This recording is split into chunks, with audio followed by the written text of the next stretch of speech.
This is Jonna Spilbor. She is one of the greatest attorneys in the state of New York, and you're going to get to hear her beautiful voice right now. That is very kind. Do you mind if I sit? You can sit. They told us to sit. We're supposed to sit, I think. Sorry, folks. We're supposed to sit. Hi, Glenn, wherever you are out there. So, Jonna, tell them why we're here and what we do and all that stuff. Oh, boy. Well, why are we here? We're here because Arthur and I and Megyn have known each other for, it feels like a lifetime, but we measured it at about 21 years. Right. You were 10 years old at the time. Yeah, I was 9. Okay, sorry. so fast forward, we had a great time with Megyn in our previous life when we would be with her on Kelly's Court, which was a phenomenal legal segment on a network that shall remain nameless. No, it's named after an animal. Right. Go ahead. Right. Figure it out. So fast forward 2 decades, Megyn is now where she is, and one day she called us up not too long ago and said, listen, guys, I am about to launch a fantastic true crime podcast, and I want you and 6 of the other most fabulous attorneys in the country to be our contributors. And Arthur said, I got to think about it. Yeah. But well, I said, I'm with you all the way. I said I'll only do it if Jonna does it. But all kidding aside, folks, I have been lucky enough to know Megyn since 2004. I was the Fox News legal analyst for over a dozen years. Megyn and I covered some of the biggest stories, some of the biggest trials, some of the biggest Supreme Court decisions. Mm-hmm. I've done a couple of cases myself. Don't yell at, don't boo at me. I just tried the Harvey Weinstein case. I've represented 3 of the last mayors, Eric Adams, Bill de Blasio, Rudy Giuliani, Alan Dershowitz, I know a couple of Lawrence Taylor.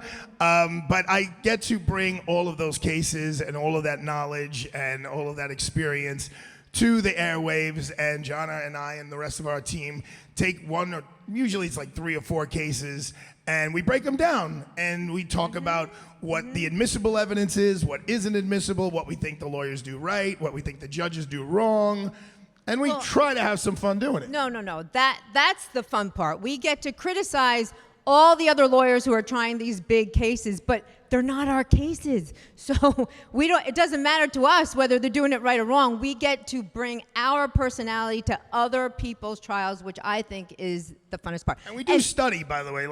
We research the cases. We look back and see what other media coverages are. Some of them are like on court TV, so it's live, so we get to watch. And so it's not like we're not just winging it. We're actually putting in time, effort, and energy, and then using our experience to analyze what's going on. And it's more than that, because we do this for a living. When we are with you watching the live trial going on, we get to tell you how the sausage is made. It's just not our sausage. So that's, again, that's the fun part about doing what we do. And it's been growing and growing and growing. Obviously, we did a lot of work on the P. Diddy case.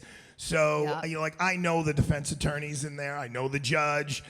So we're able to bring that personal touch. I was right outside the courtroom when the verdict came down. I did a lot of legal analysis for the local networks. So it just gives you a little bit of insight. And when Megyn comes on, it goes to a whole nother level, because, she's calling BS on everybody and telling you like it is. And that's why everybody loves Megyn, because she does not hold back.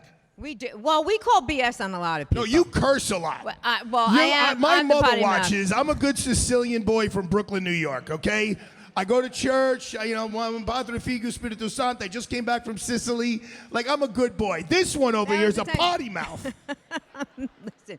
Admit it. Admit it. Somebody's got to bring the spice. You come on the show yesterday, she goes, I speak 2 languages, English and profanity. That's right. Profanity is my second language. Well, you just uttered something in Italian. So allora, queste zone c'è qualche anyone Italian in here? And that was all curse words. Hold on. Anyone Italian in here?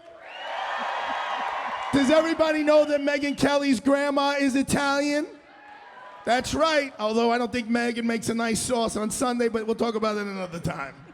Well, you guys are in for a tremendous treat tonight. Jonna and I were talking backstage. Back in the day when we would do Fox and Friends Weekend, the host was early in the Tucker morning. Carlson. Yep. So we would work with Tucker on the weekends. And Megyn, I was on every one of Megyn's show when she was on at 9, when she was on at 1, and then when she was on in the evening, and then this whole podcast thing. So we are thrilled to be the OGs, right? What does that mean? OG? OGs. Original something? Original. It means original gangsters. What's the matter with you? Original gangster. All right. I think without further ado, we're going to go, right?